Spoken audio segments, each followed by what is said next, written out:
Okay, got to adjust my camera. Hey everybody, got to make sure everything's working.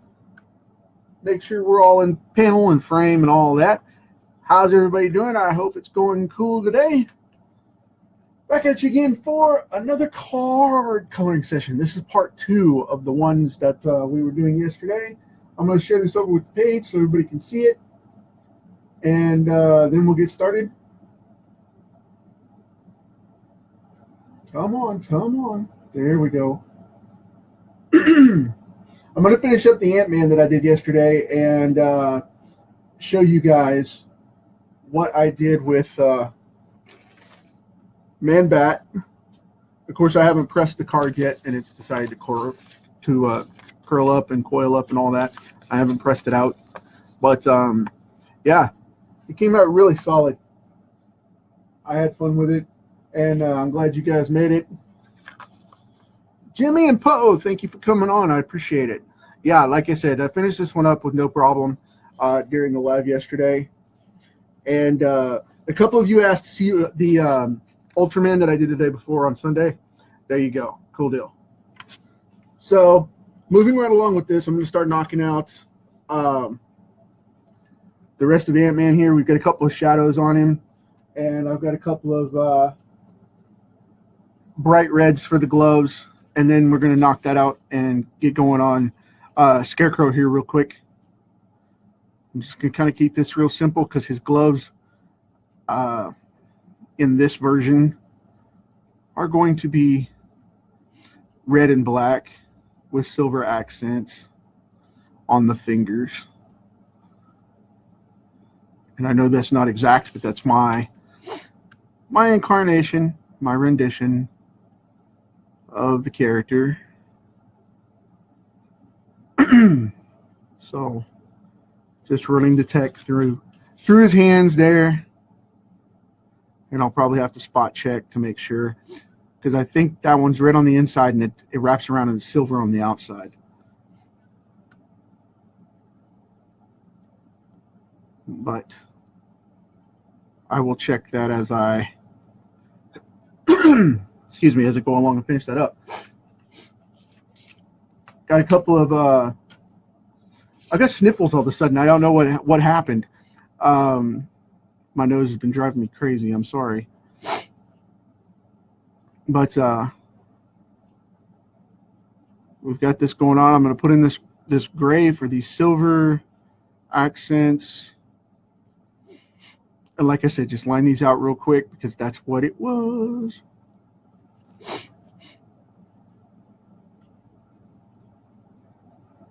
And leave the tech open.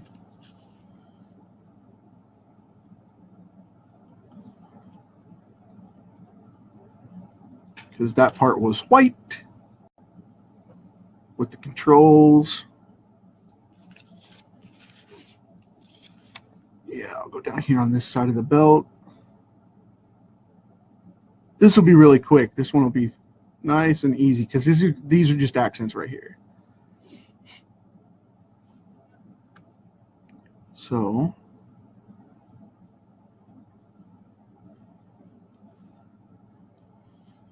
because I don't want to go off and make them look like the Mylar, you know, kind of thing that they have going on with the suit. It had a Mylar look to it, and I didn't want to do that. Wanted to keep it open. Look like it should be on Mars or something. And that's it. That is Ant-Man. That's all we had to do yesterday. If I'd have thought about it, I went ahead and finished that up. But I was running a little long, so I didn't want to keep it going too far. Excuse me. And I always like to make his hat a little bit of a straw color and then brown it out and shade it in. But I'm going to be leaving his mask this mustard color and then using black to shade it in.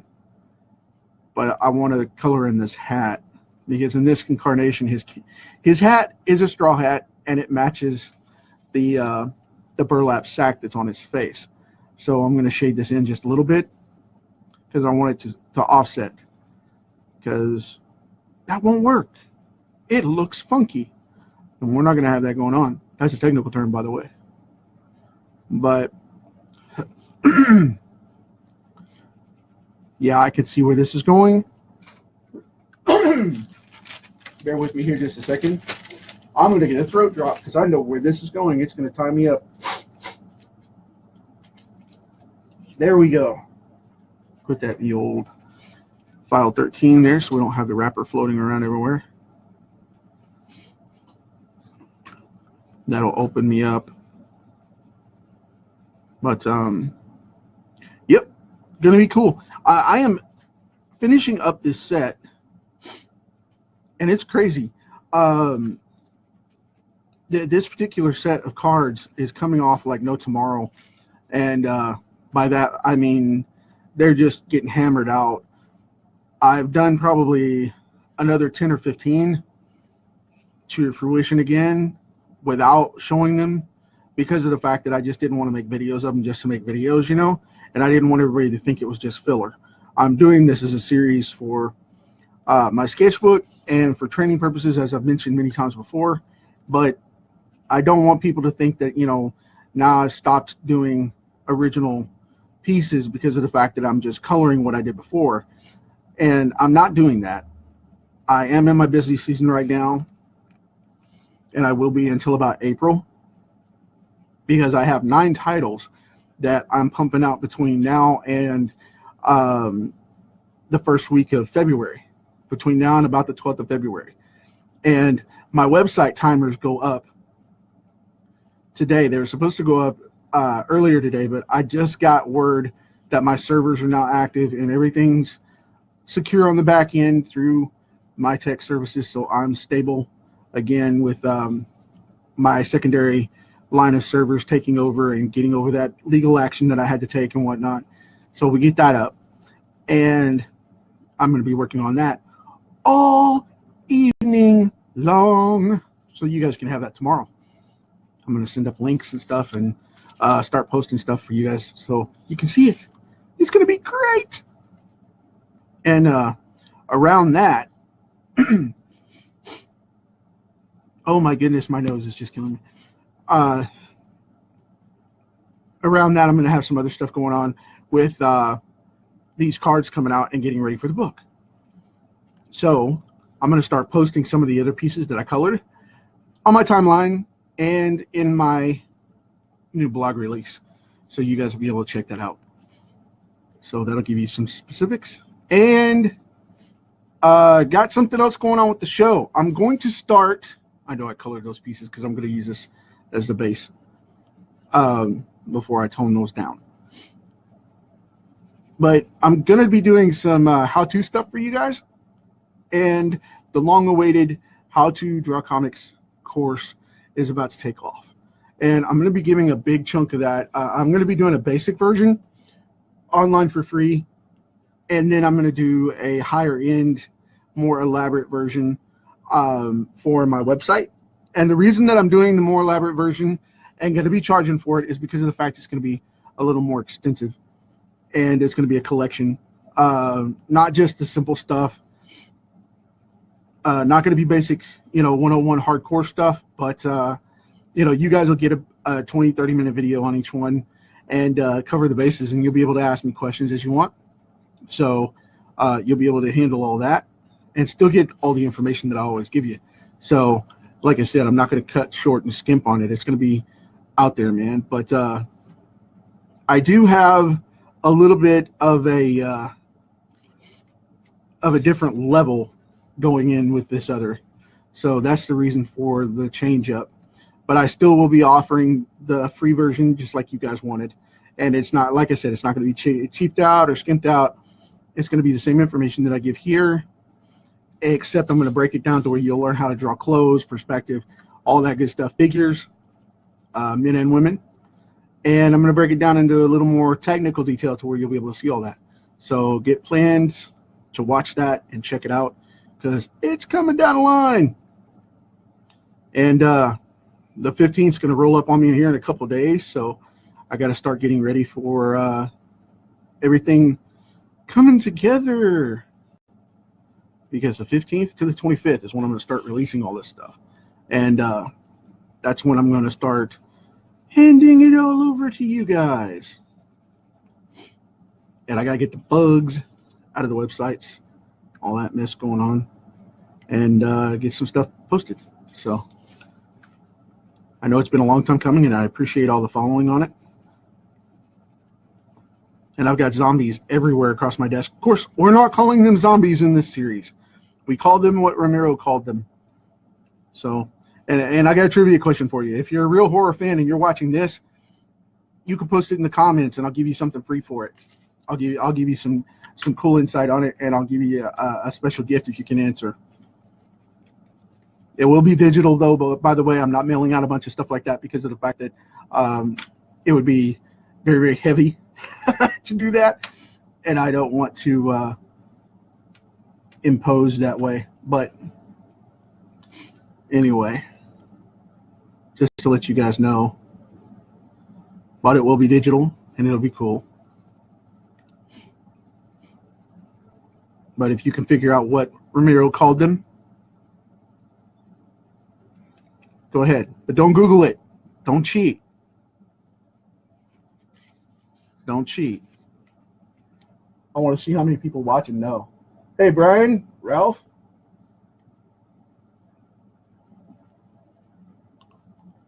I see people hiding out over there.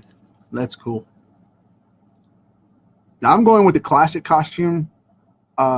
The second version of the costume, because the original was brown. It was all brown, but this version is not. I have him going with the green in this one, so I liked him in the green suit, so I put him in the green suit, and now I just like saying green suit. So there we go. Cool deal. Now it's time to darken this bad boy up here.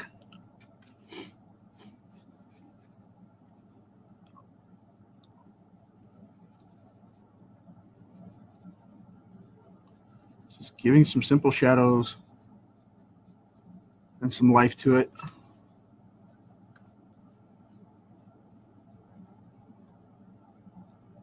Like that. Cool deal. It doesn't take much with these old classic characters.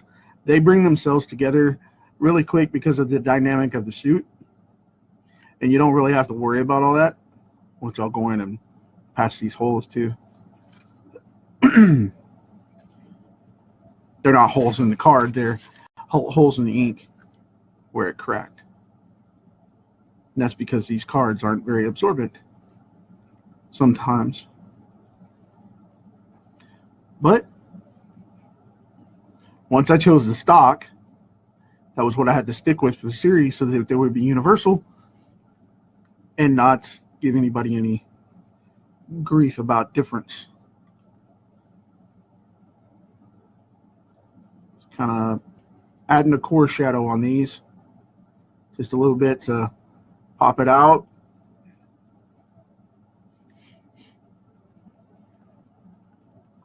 Dun, dun, dun. There we go. Cool deal.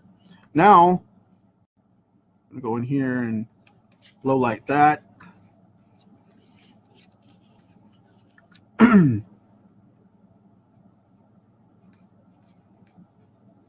Now there's a different type of fabric on the hands and in the hat that I'm using in comparison to the face mask. And like I said, I wanted that to be true, like bright burlap.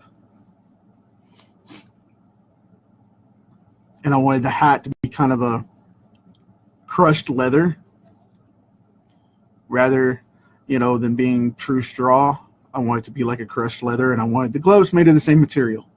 So It would be really durable, and it's like old farm used to use for scarecrows. Being a farm boy, believe me when I tell you that we used to put out a scarecrow to keep the birds out of the cornfield and out of the sunflowers. They were horrible about eating the sunflowers. Blue jays and blackbirds, not necessarily crows, but blackbirds were horrible about going in and eating the seeds right off the flowers. They would blossom, and those things were, geez, 8 foot tall, 10 foot tall, huge sunflowers. And they'd go in and pick the tops of them, and they were heavy enough. The plants were actually heavy enough to hold them, and they'd eat half a crop if you didn't catch them. And you know, you'd have to go in there and run them off, and once in a while we'd have to put out a couple of scarecrows. We only had sunflowers a couple of years though. Sunflowers and corn are really hard on soil, but not that I'm going into an HBA or, you know, FFA type of thing.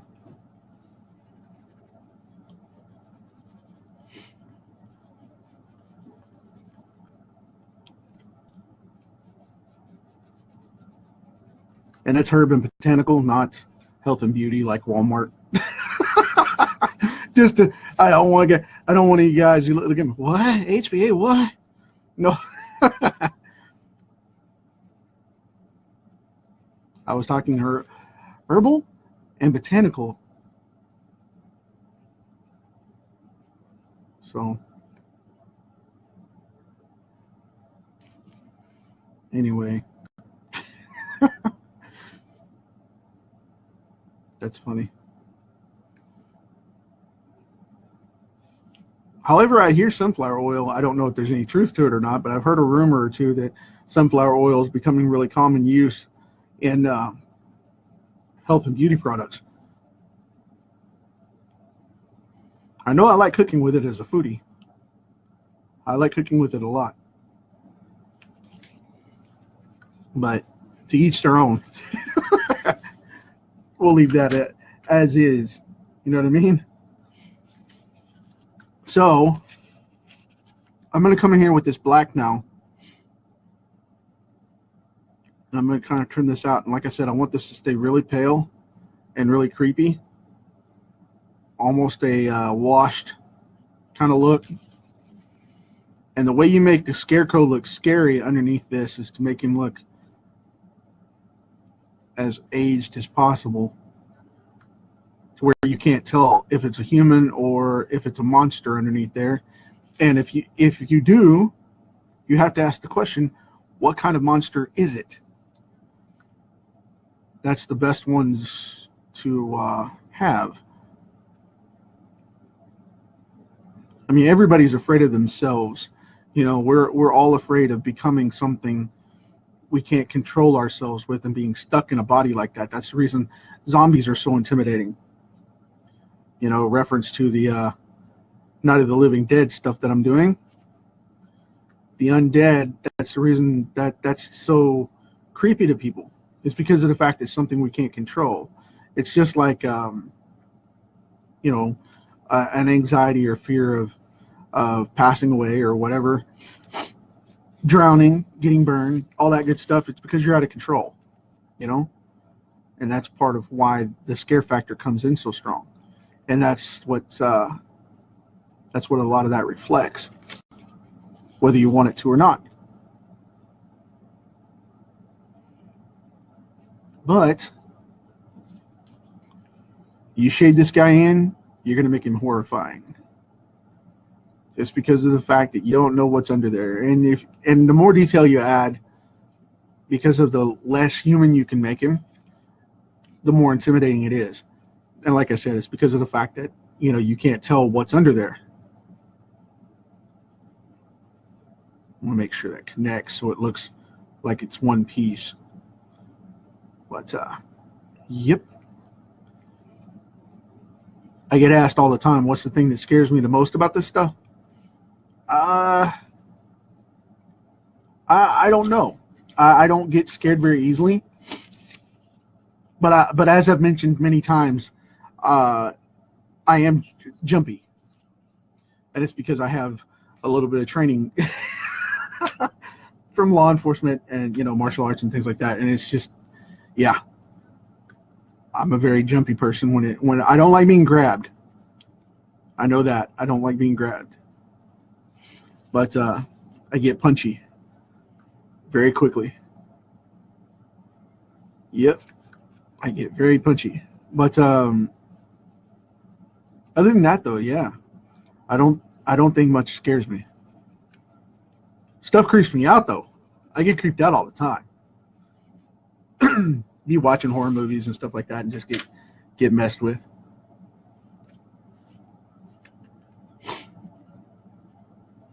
But that's a little different, It's a different situation. But anyway,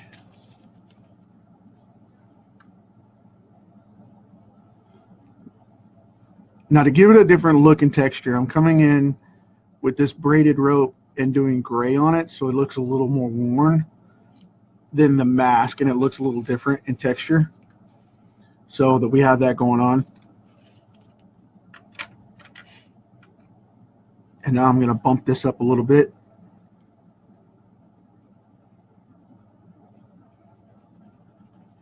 A little darker brown here and there.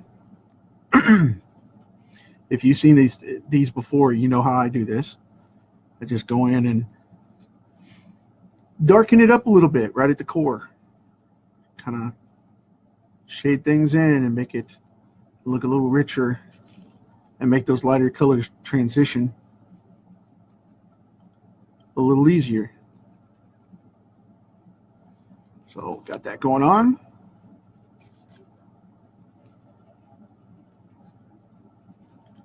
Now, instead of going too hardcore at the shadow on the bottom, what I'm going to do is I'm going to shade this in just a little around the edges here, like this, because this is what I want to do with it, turn it a little bit darker. And like I said, soften that up and darken it down a little, just like that. Now what I'll do is I'll take the black again and go back over and trim that out. As long as I don't break the lid off, flopping the pencil around here.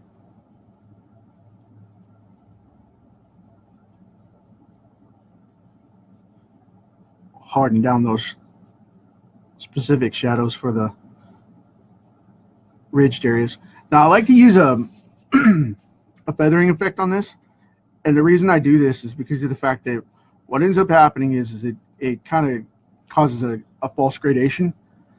And like I said, it makes it have that straw look, even though it's supposed to be like worn leather. I want it to have that faded streak to look like it's been in the weather, in the water, in the rain, kind of thing. Because if it was a good hat, the farmers wouldn't have used it. It's always worn out stuff. It's always old stuff that I don't want to say old hat, but pardon the pun, it is what it is. They used their oldest worn out clothes to make scarecrows out of them, and they would use them for like rags and all kinds of stuff. We used to use just anything for scarecrows. Whatever we were outgrowing or whatever, we'd save it, and put it in a box. And then when we built the scarecrows, that's what we did. So. But like I said, though, we didn't have one all the time. We built one a couple of years, I think.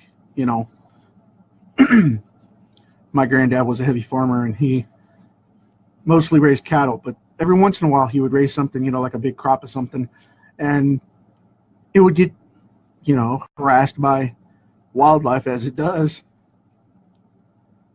Of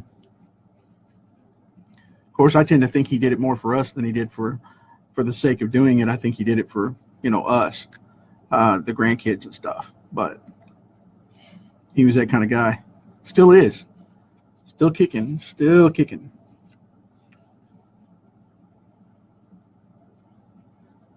Okay. Gonna add some gradation there. Sprinkle that through a little bit. Kind of balances out the flow a little bit that way. And now I'm going to go in with a darker green. Kind of shade this out a little. Make it look a little more weathered. This is kind of an olive green. It's not necessarily a forest because it's not quite dark enough. But now I've got a really different idea of what I'm going to do with these threads through here. I'm going to make them like a twine, and I'm going to go through and use the black on them to darken them up, which will really make them pop against this green. I'm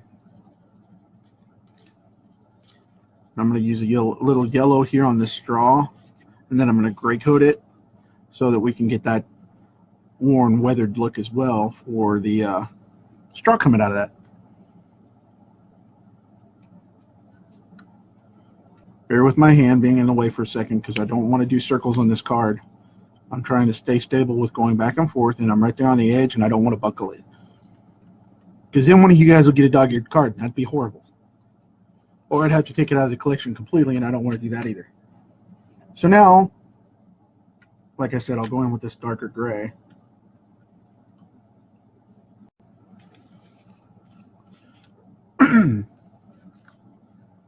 Across these veins. Let's see how that works. Because I don't want to wash them out. I want to keep the stitches kind of that grayish hemp twine look. I thought that'd be cool.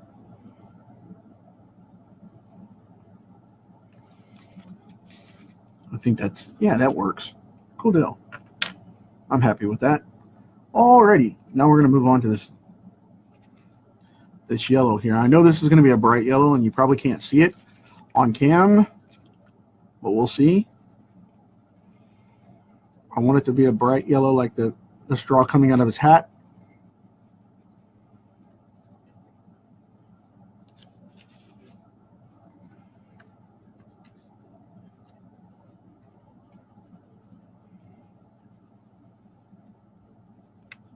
I'm going to do, I don't know what I'm going to do with that burlap coming out of his sleeve there.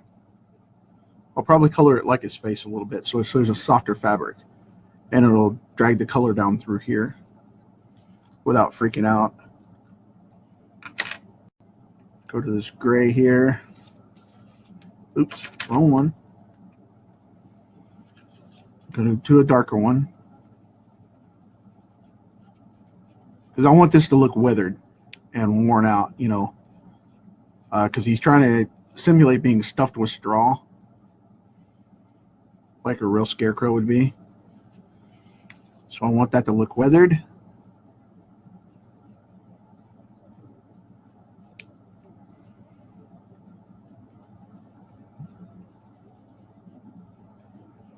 Which that bright yellow straw like that, when it turns, it's normally green when it starts out, then it turns a brownish orange color, and then it'll turn a bright yellow, which means it's like ready, and then it'll turn like dead white and turn this nasty gray, depending on where it's grown and how it's weathered. But you know, in East Texas, that's what it did when we were kids.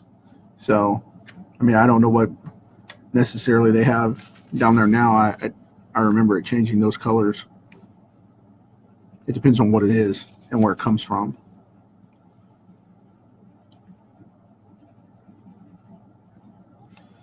But when that stuff would die, it would look nasty brown and nasty yellow, just like that. It turned a hard gray. Let's see. Go with a light brown here. No, I said I was going to do the face style. I'll do the face style.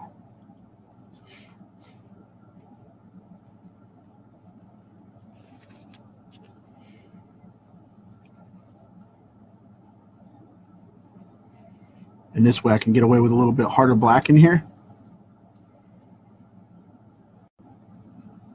Like this.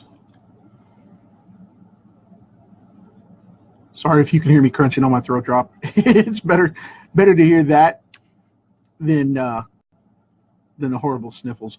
It just drives me crazy. There we go. Cool deal. And now I'm going to go with this really hard brown back here because I have him hanging like a scarecrow normally would up on a cross.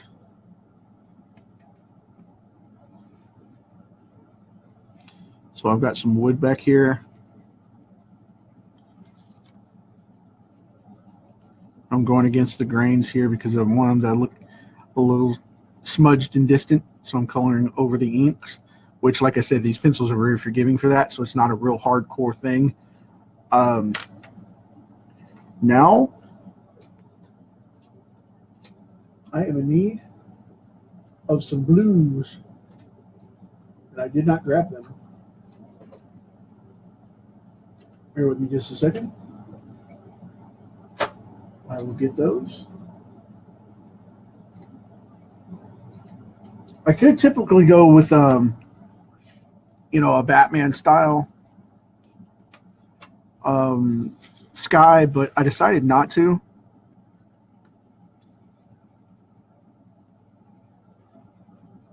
Because I want this to look a little more organic than most of the stuff would. So I'm going to go in with a bright blue right out of the gate. I'm going to tie that down in here in these little areas. Now this is not going to be a daytime sky. This is definitely going to be a nighttime sky.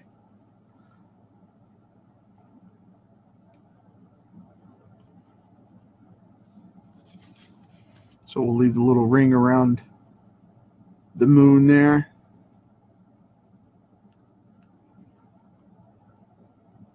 Because normally a Batman sky would be solid purple and be blacked out. And that's just the way it's done, plain and simple. But in this case, I'm going to go in and I'm seriously going to mute this thing, leaving all that blue to come through with a very jagged and rough purple overlay.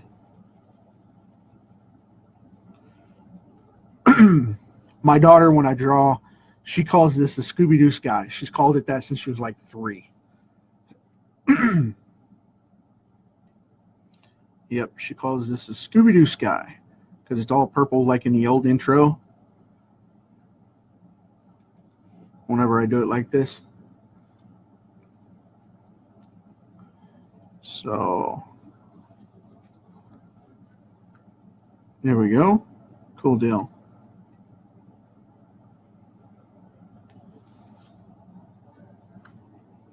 And the funny thing is I raised her to watch cartoons, so she actually enjoys this and does understand it, which that's cool because she's watched some of the older cartoons all the way out, you know, from the 60s to the early 90s. She knows those cartoons as well as, you know, she knows the cartoons that she grew up with. So, because there was a big generation gap, I believe, with cartoons, and they just, you know, in comics as well, but specifically cartoons, they just don't make them the same way. And I know everybody hits an age to where they say that, but specifically for our generation, you know, the 1960s through the 1980s, man, there's just so many different good cartoons that are in there that are being remade now, really crappy. And it's just horrible. I need to get a flesh tone here. Mr. Jim O'Reilly, thank you, buddy. I appreciate it.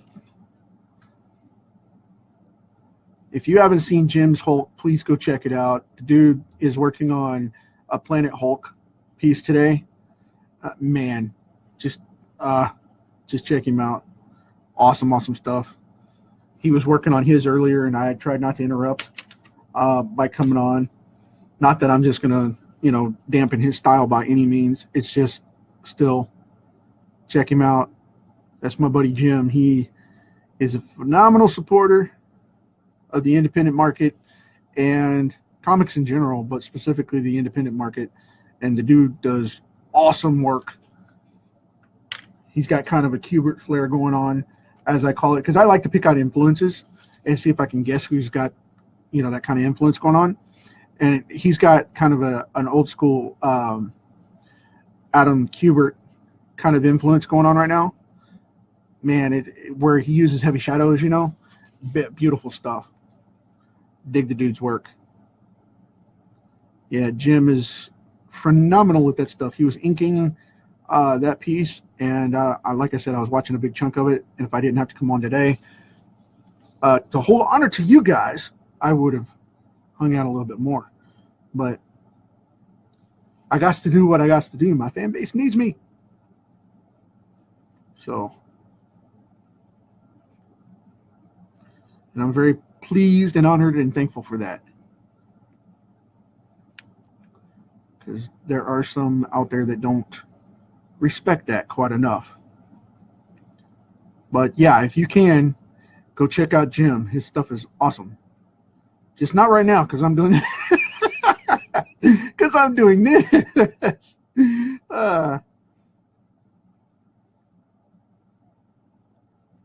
But yeah, awesome stuff, man. Cool deal. All right, now I think because I'm going to make him a little creepier, what I'm going to do is I'm going to go in here with a yellow on one side underneath like that, because he has yellow or red eyes most of the time, because he does this whole mind manipulation thing. And then I'm going to go on the top with a really, really cool gray and shade that in like that, because this gives him the look. You know, the Scarecrow always has creepy eyes because they look like the eyes right out of a frog. You know what I mean? I mean, that's, I don't know if that makes sense for you guys if you see a lot of animals like that, but you know, that's just, yeah. When I was a kid, I used to hunt frog a lot, and that's what they look like. They look like frog eyes. They just look scary, spooky stuff. Of course, I guess that's the whole point. He's supposed to be a Scarecrow. Kind of line them out so they look a little organic, a little wet, like they're supposed to. And right in here, I'm going to go in a little more black on this. I'm going to darken this up just a little bit harder shadow in there. But I don't want to wash it out because then it just looks bad.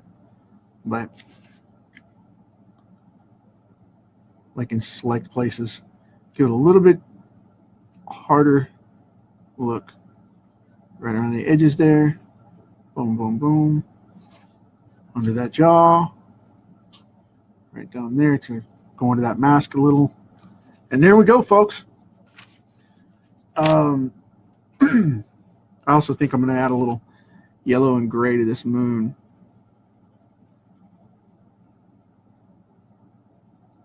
Just accent color kind of thing. What do we want here?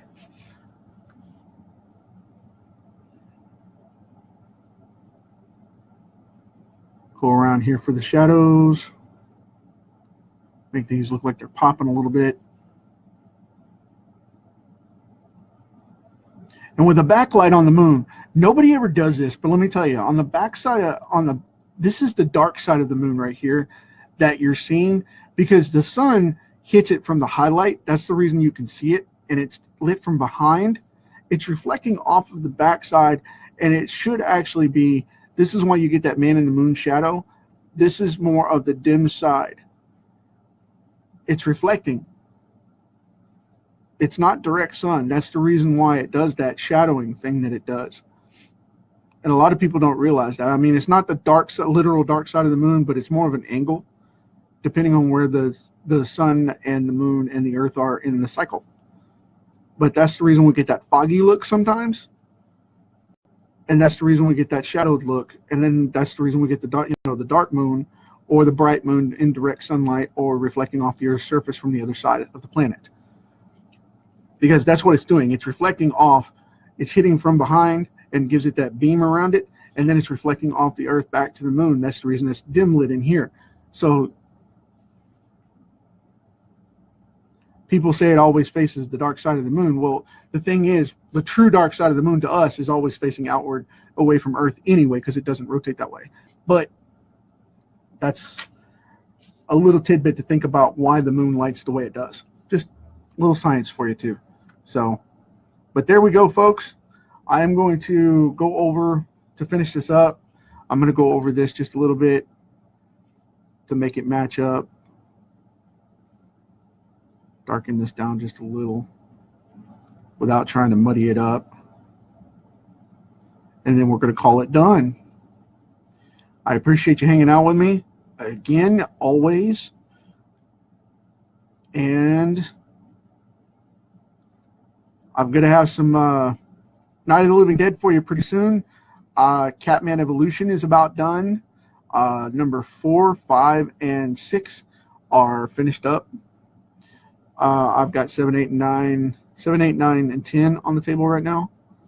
And then on top of that, I've got Lone Rider coming up. And of course, Phantom Rising, which I keep getting asked really badly about that one. And I'm going to tell you flat out, I'm not going to tell you until it's ready to go. Okay. I'm not going to come at it with answers on that until it's ready to go. So, you know, if you're looking for answers, I'm sorry, I'm not going to talk about it yet. But it's going to be a great series, and I'm really excited about it. And it's going to make a couple of publishers mad, but that's okay, because they can't do anything about it. But anyway, so you guys can see what we've done. Here is basically the last couple of days. And I'll put this one up here, and I'll put this one over here, and I'll put this one over here. So there's the last few days for you. So hope you guys dig it, and hope you had fun. I know I did. Like I said, I'm going to start teaching a little more on these so that we can get a lot of tutorials out there and get that stuff going. Hope you dig it. Talk to you soon. Until next time, you know the thing. You know how it's going to go. Leave the planet better than the day you got it. And that way some kids can enjoy it for tomorrow. So talk to you later, guys. Take care.